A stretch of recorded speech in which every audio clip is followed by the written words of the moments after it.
आप सबको जय मसीह की। परमेश्वर का बहुत धन्यवाद करते हैं एक और नया दिन हमारे जीवन में देने के लिए। अब तक प्रभु ने हमें संभाल के रखा, सुरक्षित रखा। उसकी हर एक भलाई और करुणा के लिए हम उनका धन्यवाद करेंगे। बहुत धन्यवाद देते हैं परमेश्वर पिता का कि उसने हमें अभी तक जीवित रखा है। क्यों रखा है? क्योंकि जिन कार्यों को करने के लिए हम पृथ्वी पर आए हैं वो अभी पूरे नहीं हुए। इसलिए हम परमेश्वर का धन्यवाद करेंगे और अपने आप को तैयार करेंगे कि उन कार्यों को हम भली भांति कर सकें। किसी के घर में एक छोटे बालक ने जन्म लिया। वो धीरे धीरे धीरे धीरे करते करते वो बड़ा हुआ। उसने घुटनों पर चलना सीखा। उसके बाद वो उंगली पकड़कर चलने लगा। उसके बाद धीरे धीरे और बड़ा होता चला गया। फिर एक समय आया कि वो युवा हुआ। जब वो युवा हुआ तो उसके बाद उसने अपने आप को स्टैंड होने के लिए इस संसार में दे दिया।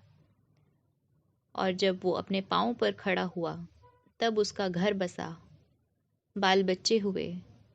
उसके बाद वो और बड़ा हुआ और बड़ा हुआ और बड़ा हुआ। एक दिन वो बूढ़ा हो गया। अचानक से एक आवाज उसके जीवन में आई, बस तेरी यात्रा पूरी हुई।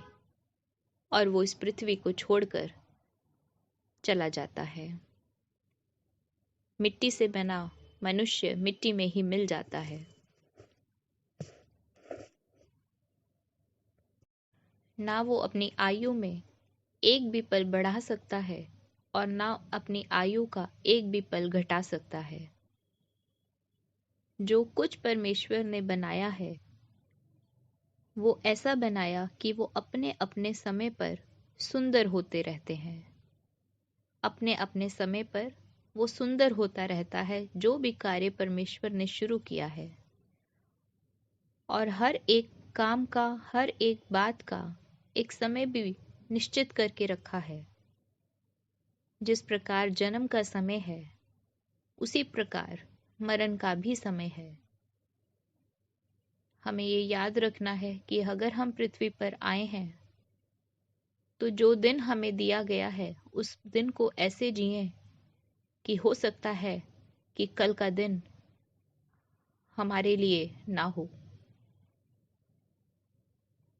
इसलिए हर एक पल में हम ऐसा जीवन जिएं जो परमेश्वर को भाए। क्योंकि जब हम न्यायी परमेश्वर के सामने खड़े होंगे और जब हमारा न्याय लिया जाएगा, जब हमारे कार्यों का लेखा लिया जाएगा, उस समय हम उसके सामने निर्दोष पाए जाएं। इस रीति से हमें अपने जीवन को व्यतीत करना है। डरते और कांपते हुए अपने जीवन को व्यतीत करना है। आइए छोटी प्रार्थना करेंगे। प्रभु जी, धन्यवाद देते हैं आपके इस उपकार के लिए प्रभु जी, जो आपने हमारे जीवन में किया पिता परमेश्वर। प्रभु जी, आप ही पिता परमेश्वर दयालु परमेश्वर हैं पिता। प्रभु जी, आपने हर एक बातों का एक समय निश्चित किया है प्रभु जी। धन्यवाद देते हैं पिता परमेश्वर। प्रभु जी, होने दीजिए पिता परमेश्वर, जितना भी जीवन आपने हमें दिया है प्रभु, वो जीवन आपको भाने पाए। प्रभु यीशु मसीह के नाम से मांगती हूँ, आमीन।